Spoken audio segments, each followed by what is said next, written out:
କରିଦେଲେଣି। କଣ କହିବ ଏମାନଙ୍କୁ? ଛାଡ଼ ଛାଡ଼। ଏମିତି କହି ବିଲୁଆ ଆଉ ଟିକେ ଆଗକୁ ଗଲା। ସେ ଦେଖିଲା ସେହି ଜଙ୍ଗଲର ରାଜା ବାଘ ପାଟିରେ କିଛି ଶିକାର ଧରି ତା ଆଡ଼କୁ ଆସୁଛି।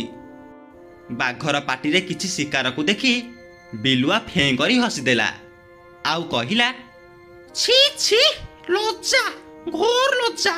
ହୟ ବାଘ ମାମୁଁ, ତୁମେ ପରା ଜଙ୍ଗଲର ରାଜା।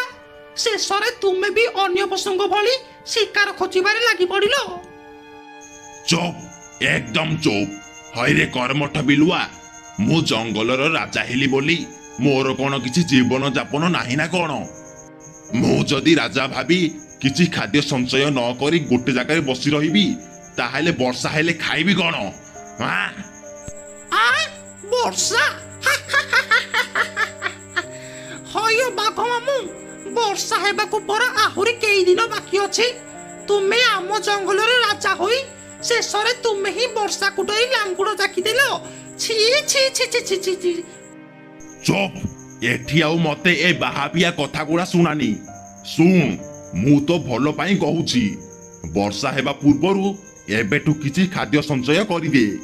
ନହେଲେ ବର୍ଷା ହେଲେ ବୁଲି ବୁଲି ଥକି ପଡ଼ିବୁ ପଛକେ, ହେଲେ କେହି ବି ଶିକାର ମିଳିବେନି। ଏମିତି କହି ବାଘଟି ସେଠୁ ଚାଲିଗଲା।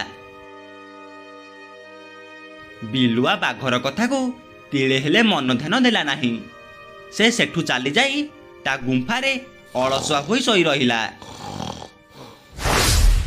ଏମିତି ଧୀରେ ଧୀରେ 4 ଦିନ ବିତିଗଲା।